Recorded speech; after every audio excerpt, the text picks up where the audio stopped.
Guys, I just want you to meet Sarah Jo Odom right here, and we've been friends for about 25 years? No, about 20 years. 20 years, yeah, 2 decades. That's a long time. 2002, and so Sarah Jo travel a lot. I mean, different places. You lived in like 4 different states, or? Oh, I've lived in a number of different states and 2 years in Germany, and got a lot of travel in, and loved it very much, and was always glad to get back to the U.S. of A. So tell me about the Germany trip. My husband was stationed over there, and we lived in a little town southwest of Frankfurt, about 50 miles. Lived there 2 years. My first daughter was born there. Learned to speak German the first 2 weeks I was there because it made me crazy not being able to read the signs or find the ladies' room or anything else. So I took the German course, and I still sprechen Sie a little Deutsch from time to time. And, you know, one of the reasons we do this video for a couple of reasons. I just love Sarah Jo's energy and enthusiasm. She's a Christian, and she's a businesswoman, and she got a lot of energy. And you know, I had to tell you, I just turned 60. Just had an open heart quadruple bypass surgery 2 years ago. Check out Sarah Jo. She had no problem telling me how old she is. How old are you? I am 80 years old. That's 80. She just turned 80 years old. So I think, you know, a lot of time in the Western culture, born and raised up in India, in Western culture, you know, nobody want to talk about age, and I don't know what, you know, this is one of those cliches there. So Sarah Jo had no problem saying 80, and I had no problem saying 60. Usually you don't ask women how old they are and stuff. But the whole bottom line is, you know, check her out. 80 years old. 20 years from now, 2 decades from now, I'm going to be there. The question is, I'm going to be that healthy. So I'm going to ask her some questions about what she did to be healthy, like number one.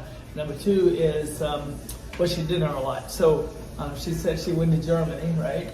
And tell me in different states you stayed. Well, we lived in New Jersey for about 2 years, lived in New Mexico for about 2 years, lived in New Hampshire over 20 years, and so born and raised in Oklahoma, but thank God I got to come back to Oklahoma, so I'm really glad to be back here. So you were married and based, that's the military reason you went to Air Force. The Air Force, okay. Air Force. What was your husband doing there? He was a pilot, Air Force pilot, fighter pilot, yeah, so that's why you got really into it. So we look at it, we had some military background stuff up here. Yes, we're in a military coffee shop. Yeah, military coffee shop. It's a Black Rifle Coffee right here in Penn, Oklahoma City.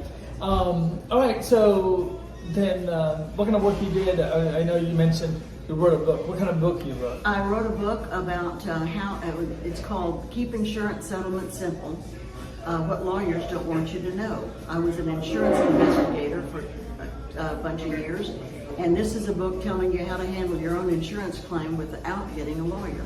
You can eventually always get a lawyer, but up to 2 years in most states, you can do it yourself and save yourself a lot of money. So that's why I wrote the book, to help people. That's great. Is that available to buy? Yes, you can buy it on Amazon. Most libraries carry it. So oh, that's cool. It's an easy read, and if you've been hurt in an accident, I give away copies to my friends if they've been hurt in accidents, so that they won't rush out and get a lawyer. And I know this is not a crazy question to ask, but it's 2022. You're telling me the book you wrote how many years ago? 20 years ago. 20 years ago, still applicable. It's still applicable, yes. Yeah, a lot of things change, but the basic precepts of liability, who is at fault, and policy limits and things like that, that hasn't changed. Well, that's great. So yeah, so that's something to check into it. And the other thing is, how do you keep it healthy like this? I mean, we just had a lunch, and you're you're not holding on to anything, and it just what's your secret to keeping healthy at 80 years old? It's no secret. Everybody knows what to do. We just don't all do it.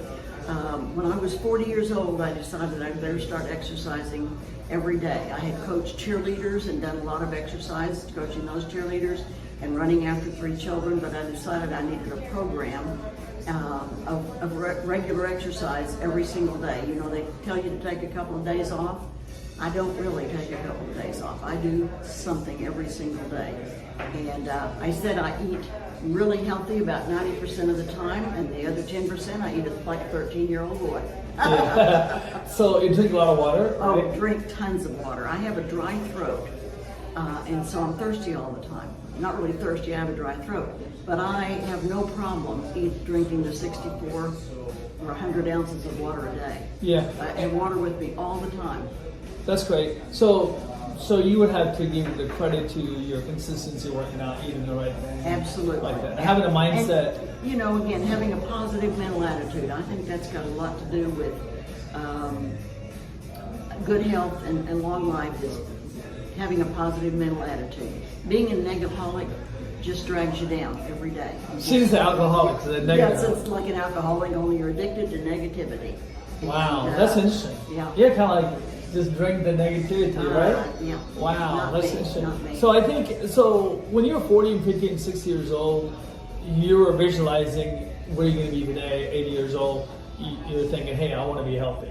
I'm going to start working. I never envisioned 80 years old. I never- envisioned next year maybe, but I just thought, I believe that God knows the day, minute, hour that we're all going to die, and I don't think that I'm going to change that, but I just want to feel good up until that day, minute, and hour. Right, yeah. I usually tell people, you know, when they're eating unhealthy and trying to get better, I say, hey, you know, if you go this way and one of these days you're going to die, then I say, hey, death is easy. Like, you know, if you're dying, like, you're gone. You don't know what happened, then boom, your family's problem, right?